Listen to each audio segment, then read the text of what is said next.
कहेंगे हमारे सागर से, कहते सागर जैसे गंभीर हैं, और वास्तव में सागर से भी ज्यादा गंभीर थे आचार्य श्री। और आज हमारे बीच में सागर से प्रांशु जैन जुड़े हुए हैं। वह भी अपने वाणी को रखना चाहते हैं गुरु के प्रति। तो मैं प्रांशु जैन से सादर आमंत्रित करता हूं उन्हें, और अपनी वाणी रखें प्रांशु जी।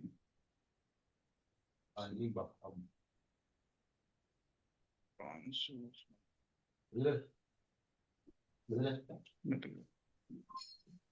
सभी के लिए सादर जय जनित।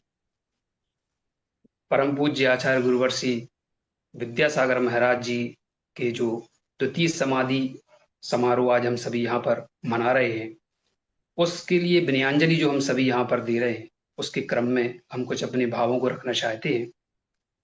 उनका जो बचपन रहा है उसको छोड़ के हम यहाँ पर उनके जो वैराग्य के संबंध में यहाँ पर थोड़ी चर्चा करना चाहते हैं कि जो आचार्य महाराज का जो वैराग्य का जो बीज उनके अंदर जो प्रस्फुटित हुआ, अंकुरित हुआ, वो पूज्य शांति सागर महाराज के प्रवचनों को सुनकर उनके अंदर वह वैराग्य का बीज उत्पन्न हुआ। 20 वर्ष की उम्र में उन्होंने आचार्य देशभूषण महाराज से उन्होंने ब्रह्मचर्य व्रत लिया। लेकिन उनसे व्रत लेने के बाद भी वह जो चाह रहे थे, जैसे गुरु वो चाह रहे थे, जैसी साधना वो चाह रहे थे, जो उनका सोच था वह उनको मिल नहीं पा रहा था। वह एक ऐसे गुरु की तलाश में थे कि आगम के अनुसार उनकी चर्या हो, ज्ञान के धनी हो, पर उनको उस समय में ऐसे कोई गुरु नहीं दिखे। पर तात्कालिक रूप से उनके लिए जो गुरु मिले उन्होंने उनसे ब्रह्मचर्य व्रत लिया। ज्ञान की तीव्र इच्छा के कारण उन्होंने अपनी ये जिज्ञासा रखी। तो कैसे थे वो आचार्य देशभूषण महाराज, जो उन्होंने खुद कह दिया कि आज वर्तमान में अगर कोई ऐसे चर्या के धनी अगर कोई है तो एकमात्र आचार्य ज्ञान सागर महाराज हैं, जो कि वर्तमान में राजस्थान के अंदर अजमेर के अंदर विराजमान है। और वही एकमात्र गुरु कहलाए, वही संत कहलाए जो ज्ञान के धनी है, और चर्या जो आगम के अनुसार जो मुनियों की होती है। वो वहां पर घर से निकले, सोचिए उनकी संकल्प शक्ति, सोचिए आचार्य महाराज की, कि किसी को जिसको जानते नहीं उसके दर्शन करने के लिए जा रहे हैं राजस्थान के अंदर अजमेर में। और उन्होंने ये संकल्प कर लिया कि जब तक गुरु महाराज के दर्शन नहीं हो जाएंगे तब तक अन्य जल ग्रहण नहीं करेंगे। करीब 3 दिन उनको अजमेर पहुंचने में लगे, ट्रेनों को बदल बदल के। और जब वहां पहुंचे, बड़ी उम्मीद से वो वहां पहुंचे, और उन्होंने देखा, उनको बहुत तीव्र इच्छा थी कि आचार्य महाराज से दर्शन हो। पर चूंकि वो उस समय सामायिक में बैठे थे और वह उन्होंने इंतजार किया, लोगों ने उनसे काफी निवेदन किया कि आप 2 दिन से भूखे हैं, आप कम से कम भोजन कर लीजिए नहा धो के। तो उन्होंने कहा कि नहीं, मैं सबसे पहले आचार्य महाराज के दर्शन करूंगा, उसके बाद ही भोजन करूंगा। उन्होंने उनसे चर्चा की और बड़ी उम्मीद से वो गए थे। आचार्य महाराज ने उनको देखा तक नहीं, ज्ञान सागर महाराज ने उन विद्याधर को, बालक विद्याधर को, कि वो बड़े निराश हो गए कि मैं कितनी उम्मीद से आया था, लेकिन ये इतने बड़े महाराज हैं, इन्होंने तो मेरे ऊपर दृष्टि तक नहीं डाली। चूंकि जो ज्ञान सागर महाराज है वो बहुत धोखा खा चुके थे। उनके पास जो भी व्यक्ति आता था वह उनसे पढ़ता था, पूरा ज्ञान प्राप्त करता था, और ज्ञान लेकर वह चला जाता था। आचार्य महाराज सोचते थे ये ज्ञान लेके दीक्षा लेगा, लेकिन सभी लोग ऐसे ही करते थे कि उनसे ज्ञान लेते थे और चले जाते थे। इतने धोखे खाने के बाद उन्होंने संकल्प कर लिया कि मुझे अब किसी को पढ़ाना नहीं है, और जो समय मैं दूसरों के लिए पढ़ाने में अपना खर्च कर रहा हूँ वो अपनी साधना, अपने ज्ञान में लगाना है। मुझे समय, जो अपना मेरा समय है वो मुझे अपने उपयोग में लाना है। पर उन्होंने, आचार्य महाराज ने, जो विद्याधर बालक थे, उन्होंने उनसे बहुत निवेदन किया कि मैं ऐसा नहीं हूं। तो उन्होंने कहा कि भाई मैं कैसे मान लूं कि आप अध्ययन करने के बाद छोड़ के नहीं जाओगे या मेरे पास रहोगे या दीक्षा लोगे। तो सोचिए उनके संकल्प की शक्ति कि आज भी हम देखें कि हम किसी से मिलने के लिए जाएं और पहली बार में कोई आजीवन नियम ले ले, कितनी बड़ी बात है। तो नियम ले लिया उन्होंने कि आजीवन वाहन का त्याग करते हैं। सोचिए कितनी बड़ी बात है, अगर वो मना कर देते तो वो लौट के कैसे जाते। 3 दिन की यात्रा करके आए थे ट्रेन से और आजीवन का नियम ले लिया।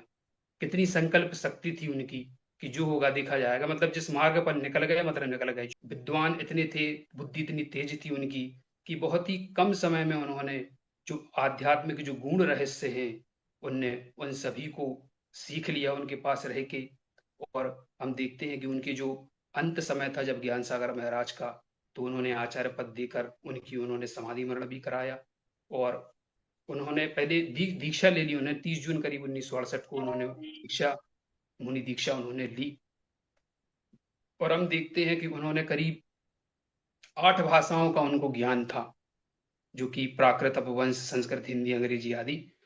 इसके बाद उन्होंने करीब 1000 ब्रह्मचारी व्रत, उन्होंने ब्रह्मचर्य व्रत दिए, और करीब 500 से अधिक दीक्षाएं सभी मिला के, मुनि दीक्षा, ये लक्षुल्लक आदि सभी मिला के 500 से अधिक दीक्षाएं उन्होंने अपने पूरे मुनि काल में उन्होंने दी है। ये उपाधियों की बात करें, चूंकि ये चर्या शिरोमणि के नाम से बहुत विख्यात हुए, तो उस चर्या के कारण लोगों ने इन्हें अनेक अनेक उपाधियां इनको प्रदान करी। जैसे कि कुछ उपाधियों का यहाँ पे वर्णन करना चाहते हैं कि अनासक्त महायोगी, अपराजीय साधक, चलते फिरते भगवान, धरती के देवता, प्रखर तपस्वी, अनासक्त महायोगी, महामनीषी, निष्प्रही संत, युग दृष्टा, युग प्रवर्तक, कठोर साधक, श्रमण संस्कृति के उन्नायक, श्रेष्ठ चर्या पालक, राष्ट्रीय चिंतक, अनियत विहारी, प्रवचन प्रभाकर, ज्ञान सागर के विद्याहंस, कवि, संस्कृति की रक्षक, राष्ट्र संत, और भी अनेक अनेक उपाधियां लोगों ने इनको प्रदान करी हैं। और इसके अलावा साहित्य के क्षेत्र में अगर देखें, तो जो आचार्यकृत ग्रंथ थे संस्कृत और प्राकृत के, करीब 25 ग्रंथों पर इन्होंने हिंदी टीका, हिंदी पद्यानुवाद उनका किया, ताकि कम से कम जो संस्कृत और प्राकृत को ना समझ पाने वाले जो पाठक हैं, वो इन हिंदी टीकाओं के माध्यम से उन मूल ग्रंथों को समझ सके। इसके अलावा इन्होंने संस्कृत भाषा में करीब 6 शतकों की रचना करी, हिंदी भाषा में करीब 12 शतकों की रचना करी, और लघु कविताओं के रूप में करीब 4 काव्य संग्रहों की रचना करी, और 500 से अधिक हाइक्यू इन्होंने, जो कि जापानी छंद के रूप में है, 500 से अधिक हाइक्यू इन्होंने प्रदान किए। और इसके अलावा अनेक अनेक स्तुतियां इन्होंने इनकी रचना करी। इस पूरे जो इन्होंने साहित्य का जो सृजन किया, उसमें सबसे अगर प्रसिद्ध हुआ तो वो मूकमाटी महाकाव्य इनका प्रसिद्ध हुआ है। जो साहित्य मनीषी लोग थे, उन्होंने इस मूकमाटी को आधुनिक काव्य की संज्ञा से सुशोभित किया है। और इस मूकमाटी के संबंध में एक भी ये चीज है कि आज भी लोग इस पे पीएचडी और रिसर्च आदि कर रहे हैं इस महाकाव्य के ऊपर। करीब 1000 से अधिक शोध पत्र जो विद्वानों ने इनके काव्य पर बनाए हैं, और जो जितने भी शोध पत्र इनके बने हैं, उसमें ज्ञानपीठ प्रकाशन ने बहुत अच्छा एक ग्रंथ, 3 भागों में ग्रंथ की रचना करी है, जो कि मूकमाटी मीमांसा नाम से है, जो आज भी लोग उसको खरीद के पढ़ सकते हैं। पूर्णायु और भाग्योदय जैसे चिकित्सालयों की स्थापना करी, और स्वावलंबी लोग बने और स्वदेशी को अपनाएं, इस दृष्टि से इन्होंने हथकरघा की स्थापना करी। जीव दया के प्रति गौशालाओं की इन्होंने निर्माण करवाया। इसके अलावा जो जो अपनी जो भारतीय शिक्षा है, उस रूप में प्रतिभा स्तरी के रूप में करीब 5 विद्यालयों की स्थापना इनके माध्यम से हुई है। और एक लघु उद्योग, जो लोग घर से कार्यों को कर सकें, मैत्री, पूरी मैत्री नाम से इन्होंने एक लघु उद्योग की भी स्थापना करी है, ताकि लोग घर में ही उस कार्यों को करके उसका स्वरोजगार कर सकें अपना। इसके अलावा धार्मिक क्षेत्र में देखें तो अनेक पाषाणों के मंदिरों के निर्माण करवाया। प्राचीन जो जीर्णोद्धार, इनके जो प्राचीन मंदिर थे, उनका भी इन्होंने काफी जीर्णोद्धार करवाया। इसके बाद 1 मिनट का एक दृष्टांत हम, कि इनकी आचार्य महाराज की जो दूरदृष्टि थी, वह बड़ी गजब की थी। वर्ष 2006 में आचार्य महाराज बहुरी बंद के अंदर विराजमान थे। बहुरी बंद से इनका चातुर्मास होने वाला था। लोग वो आस लगाए थे कि ये पनागर की तरफ चातुर्मास करेंगे, उस तरफ बिहार करेंगे। लेकिन आचार्य महाराज को अचानक क्या हुआ कि वह अमरकंटक की तरफ बिहार कर गए। और जब अमरकंटक की तरफ इन्होंने बिहार किया, तो करीब जून जैसी गर्मी में, तपती गर्मी में, इन्होंने करीब 100-125 किलोमीटर का सफर इन्होंने वहां से पैदल इतनी तेज गर्मी में किया। लेकिन जब आचार्य अमरकंटक पहुंचे, तो करीब 1 महीने बाद देखा कि पूरा भारत में, वर्ष 2006 में हमें पता है कि चिकनगुनिया का प्रकोप बहुत गजब का फैल चुका था। और उस समय जो लोग जानते होंगे, आचार्य महाराज से जुड़ी होंगी, वर्ष 2006 में जब चिकनगुनिया का प्रकोप फैला था, तो अमरकंटक के अंदर एक भी पेशेंट नहीं था। ये प्रभाव उनका था वहां पर। तो उनकी सोच कैसी थी। और चिकनगुनिया के मरीज तो आज भी हम देखते हैं कि अब ज्वाइंट पेन से परेशान हैं, जो पहले चिकनगुनिया से पीड़ित थे। इसके अलावा उनका जो पूरा जीवन चरित्र रहा, हमें पता है कि समाधि के रूप में वो चंद्रगिरी तीर्थ क्षेत्र पर डोंगरगढ़ में, छत्तीसगढ़ में विराजमान थे। और माघ शुक्ल नवमी के दिन 18 फरवरी 2024 को उनका रात्रि में करीब 2:30 बजे समाधि पूर्वक उन्होंने देह त्याग किया था। उनका पूरा ये जीवन चरित्र रहा था। और सच्ची विनयांजलि तो उनके लिए यही होगी कि उन्होंने जो हम सभी को मार्ग दिखाया है, उस मार्ग पर हम सभी उस मार्ग की रक्षा कर पाए, यही उनके लिए सच्ची विनयांजलि होगी।